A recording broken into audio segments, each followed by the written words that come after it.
আসসালামু আলাইকুম। সামান্য তেলেই এত মুচমুচে আর মজাদার বেগুন আলু ভাজি তৈরি করা যায়, আপনি না দেখলে বিশ্বাসই করবেন না। রুটি, লুচি, পরোটা এমনকি গরম ভাতের সাথেও খেতে দারুণ লাগে। চলুন দেখে নেই সহজ আর সুস্বাদু এই রেসিপি। প্রথমে এখানে আগে থেকেই 3টি মিডিয়াম সাইজের আলুর খোসা ছাড়িয়ে রেখেছি আর একটি গোল আকৃতির বড় বেগুন নিয়ে নিয়েছি। বেগুনটাকে আমি একটা সাইডে রেখে দিলাম। এবার এই আলুগুলোকে কেটে নেব। আলুগুলোকে আমি একটু লম্বালম্বিভাবে কেটে নেব।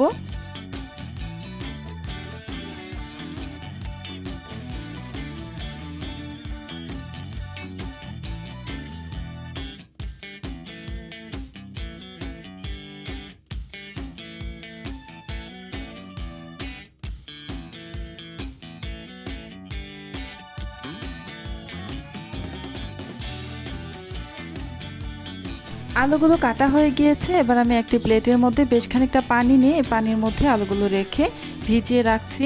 এতে করে আলুর ভেতরে থাকা কষটা কিন্তু বের হয়ে আসবে। আর অন্যদিকে এই যে আমি যে বেগুনটা নিয়েছিলাম সেই বেগুনটাকে এভাবে কেটে নিচ্ছি একটু লম্বালম্বিভাবে। যেহেতু এটা গোলাকৃতির বেগুন, এটা আর মাঝখান থেকে কেটে নিচ্ছি না, একেবারে এভাবে লম্বালম্বিভাবে বেগুনটাকে কেটে নিচ্ছি। আপনারা আপনাদের ইচ্ছে অনুযায়ী কেটে নিতে পারেন।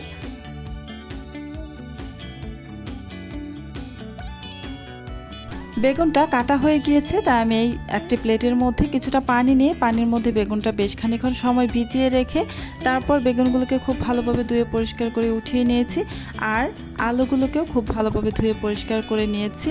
এবার চলে এসেছি চুলায় একটা প্যানের মধ্যে আমি দিয়ে দিচ্ছি সরিষার তেল। পরিমাণ মতো সরিষার তেল দিয়ে দিচ্ছি। আপনারা চাইলে এই রেসিপিটা একদম কম তেলেও করে নিতে পারেন। তেলটা গরম হওয়া পর্যন্ত আমি অপেক্ষা করব। আর এদিকে এই যে আলুগুলো যে আমি ধুয়ে রেখেছিলাম সেই আলুর মধ্যে সামান্য একটু লবণ আর সামান্য একটু হলুদের গুঁড়া দিয়ে খুব ভালোভাবে আলুর গায়ে মিশিয়ে নেব।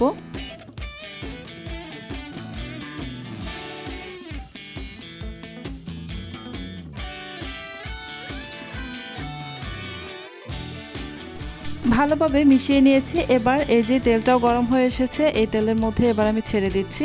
আমি আজকে এটা সরিষার তেলে করছি, কোনো সয়াবিন তেল ব্যবহার করিনি। আপনারা চাইলে কিন্তু এখানে সয়াবিন তেলটাও ব্যবহার করতে পারেন। যেহেতু আমি সরিষার তেল ব্যবহার করেছি তাই আমি তেলটা একটু মোটামুটি ভালোই দিয়েছি। আর যদি সয়াবিন তেল ব্যবহার করতাম তাহলে কিন্তু তেলটা আমি একদমই কম ব্যবহার করতাম। যাই হোক, আপনারা আপনাদের ইচ্ছে অনুযায়ী সরিষার তেল বা সয়াবিন তেল যেটাই ইচ্ছে সেটাই ব্যবহার করতে পারেন। আর তেলের পরিমাণটা আপনারা চাইলে বাড়িয়ে বা কমিয়ে নিতে পারেন, সেটা আপনাদের নিজেদের ইচ্ছে অনুযায়ী দিবেন। আলুটাকে বেশ খানিকক্ষণ সময় ধরে আমি ভেজে নিচ্ছি আর এই আলুটা প্রায় 90%-এর মতো সিদ্ধ হয়ে গিয়েছে। এবার আমি এই আলুটাকে উঠিয়ে নিচ্ছি। উঠিয়ে একটি প্লেটের মধ্যে রেখে সাইডে রেখে দেবো। আমি পরে এই আলুটা ব্যবহার করব। আমার ভিডিওটা যদি আপনাদের কাছে ভালো লেগে থাকে প্লিজ আমার ভিডিওতে একটা লাইক দিয়ে দিবেন আর আমার চ্যানেলটি সাবস্ক্রাইব করে পাশে থাকা বেল আইকনটা অন করে রাখবেন। এতে করে যখন আমি নতুন কোনো ভিডিও আপলোড করব তখন কিন্তু আপনারা নোটিফিকেশন পেয়ে যাবেন সাথে সাথে। এবার এখানে দিয়ে দিচ্ছি একটি ছোট সাইজের রসুন কুচি আর সরিষা হাফ চা চামচ পরিমাণ দিয়ে নাড়াচাড়া করে একটু কিছু সময় ভেজে নেব। প্রায় 30 সেকেন্ডের মতো আমি এটা ভেজে নেব আর চুলার আঁচ কিন্তু কমিয়ে রাখবো।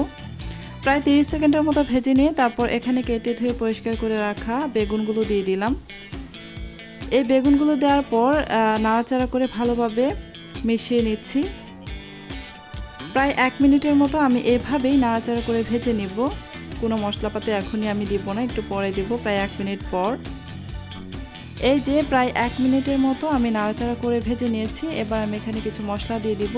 প্রথমেই গোলমরিচের গুঁড়া দিয়ে দিলাম হাফ চা চামচ আর 1 চা চামচের 4/1 ভাগ হলুদের গুঁড়া আর 1 চা চামচ ভর্তি করে মরিচের গুঁড়া আর জিরার গুঁড়া হাফ চা চামচ, স্বাদ অনুযায়ী লবণ। এবার সব কিছু একসাথে ভালোভাবে নাড়াচাড়া করে মিশিয়ে নিচ্ছি।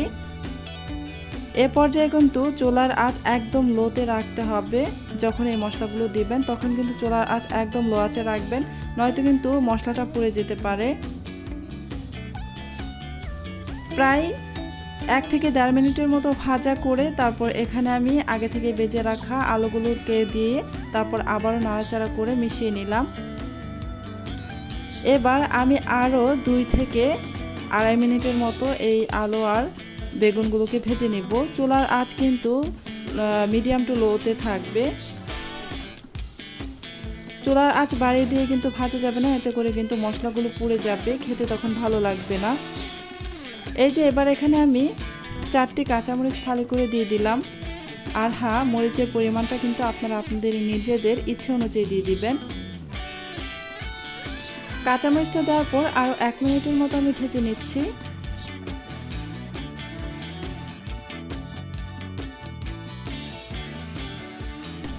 প্রায় 1 মিনিটের মতো আমার ভাজা হয়ে গিয়েছে। এবার আমি নামিয়ে একটি প্লেটের মধ্যে নিয়ে নেব। দেখলেন তো, সামান্য তেলেই কত সুন্দর মুচমুচে আলু বেগুন ভাজা তৈরি হয়ে গেল। এই রেসিপিটা দিয়ে রুটি, লুচি, পরোটা আর গরম ভাতের সাথে খেতে সত্যি অসাধারণ লাগে। ভিডিওটা ভালো লাগলে লাইক দিন, কমেন্ট করে আপনার মতামত জানান। আর এমন সহজ ও মজার রেসিপি পেতে চ্যানেলটি অবশ্যই সাবস্ক্রাইব করতে ভুলবেন না।